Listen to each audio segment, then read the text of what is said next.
Hare Krishna. So Arjuna has glorified Krishna in the first two verses, and then in the third verse, he requested Krishna, show me your universal form. And now in the fourth verse, Arjuna is going humble, and then he's telling Krishna something which is very, very important for all of us also. So let's see this in Shloka number 4. Manyase yadi chakyaṁ mayā draṣṭum iti prabho yogeśvara tato tvaṁ darśayātmānam avyayam. So here Arjuna is starting this verse, yadi manyase, if you think. Now he has already requested, he has told what he wants, but now he is saying, if you think, O Krishna, tat chakyaṁ mayā draṣṭum iti prabho, that I am able to behold your cosmic form, O Lord, O Prabho. Yogeśvara tato tvaṁ, yogeśvara, O Master of all mystic power, yoga ishvara. Tataha me tvaṁ darśayātmānam avyayam, then kindly show me that unlimited universal form of yours. Now here Arjuna is telling very clearly, no Krishna, I am not qualified. I am not qualified at all. Basically he is saying, I am ayogya, I am unqualified. But who are you? You are yoga ishvara. You are actually Lord of qualifications. So you as Lord of qualifications, or you being the Lord of all the mystic powers, by your potency, by your Shakti, you can make me qualified, and then you can show me your universal form. But please make sure you show me your universal form. It's a very, very nice shloka where Arjuna is revealing, or Arjuna is manifesting his humility, and he's putting down as an unqualified person, and he's begging Krishna. And this is what is the mood in devotional service. Mood in devotional service of a sadhaka, that is all of us, should be that we understand that how unqualified we are. And at the same time we understand that how great and qualified Krishna is. We might be the most sinful, unqualified, wretched people in this world, conditioned in the cycle of birth and death. But we understand Krishna is that liberated, eternally liberated, all powerful, all qualified, all pure personality. And if Krishna wants, things can manifest. If Krishna wants, we can become qualified, we can become pure, we can get those eyes to see Krishna face to face. Only if Krishna wants. If Krishna does not want, then nothing will happen, because we are utterly unqualified. So in this verse, Arjuna is teaching us that how to pray to Krishna. How to pray to Krishna, putting oneself in a very, very humble position. Here it is said that we cannot understand Krishna just like that, by our own endeavor. In Bhakti Rasamrita Sindhu by Rupa Goswami, a very, very beautiful shloka comes, which says, Atha Shri Krishna Namadi na bhaved ghayam indriye sevon mukhe hi jivhado swayam eva spuratyada. So this particular shloka says, Ataha Shri Krishna Nam Adi. So Lord's name, form, qualities and pastimes. Nam, Rupa, Guna, Leela. So all this, Atha Shri Krishna Nam Adi na bhaved grayam indriya. It's not possible that by our blunt, conditioned senses, we can understand Krishna's all these wonderful, divya, transcendental form, name, qualities and pastimes. Not possible. Then how to understand Krishna? Because only when we understand Krishna, we can go back home, back to Godhead. Where Krishna made it very clear, Janma karma chame divyam evam yiveti tattvataha tyaktva deham punarjanma naiti mameti. So Arjuna, in 4th chapter, Krishna said this, that only when you understand me, O Arjuna, then you can come back to me. And then you'll never come back to this material world again. So to understand Krishna is very important. So how can we understand Krishna? This verse says, Sevon mukhehi jivhado swayam eva spuratyada. When we start serving Krishna, when we start doing seva to Krishna, starting from the tongue, vibrating the tongue to chant Hare Krishna, Krishna Krishna, Hare Hare, Hare Ram, Ram Ram, Hare Hare. So when we're vibrating our tongue to chant Hare Krishna Mahamantra and do various other services, using different parts of the body. When Krishna is pleased by our service, by our endeavor, what happens? Swayam eva spuratyada. Krishna will manifest himself. Krishna will reveal himself to us. So we have to understand one thing, in bhakti, in spirituality, it's not possible for us to go and capture something. It's not about capturing. It's all about revelation. Only when Krishna reveals himself, we'll be able to understand Krishna, or else not possible. So here Arjuna is begging that, oh Krishna, please reveal to me.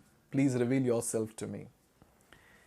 Here it is said that every living entity is only a spiritual spark. Therefore, it is not possible to see or to understand the Supreme Lord. Arjuna, as a devotee, does not depend on his speculative strength. Rather, he admits his limitations as a living entity and acknowledges Krishna's inestimable position. Arjuna could understand that for a living entity, it is not possible to understand unlimited, infinite. So, very nice word, unlimited, infinite. So, how is Krishna? Unlimited, and he is infinite. And how are we? We are limited, infinitesimal. Krishna is Sindhu, he is the ocean, and we are Bindu, we are a drop. Now tell me, how can a Bindu get entire Sindhu within itself? How can we, who are very, very infinitesimal, understand Krishna who is unlimited and infinite? How is it possible? It's not possible. We are just spark of Krishna. We are just a tiny little part, fragmental portion of Krishna. It's like a drop separated from the ocean. That's how our position is. Then how can we very, very tiny chutku personalities understand the great personality Krishna? It's not possible. So as I already said, by our own endeavor, not possible. But we have to endeavor. Now someone might say, anyway, see Prabhuji, you are saying that own endeavor, nothing is possible. Why endeavor? No, endeavor is important. We have to endeavor. We have to give our 100%. Why? Because that will attract Krishna's mercy. Every time when we are chanting Hare Krishna Mahamantra, now we can do something else at that particular time. But then we are investing that time to please Krishna. We are doing various other services to please Krishna. So we are doing some endeavor. But that endeavor will not take us closer to Krishna, but that endeavor will help us to attract the mercy of Krishna. Krishna will see, oh, how much my devotee is doing. Early morning he is getting up in Brahma Muhurta to chant my holy names. How nice this devotee is. And then Krishna will shower his mercy. And when he showers his mercy, then we become qualified by his mercy to understand Krishna or to see what Krishna is showing us, the revelation.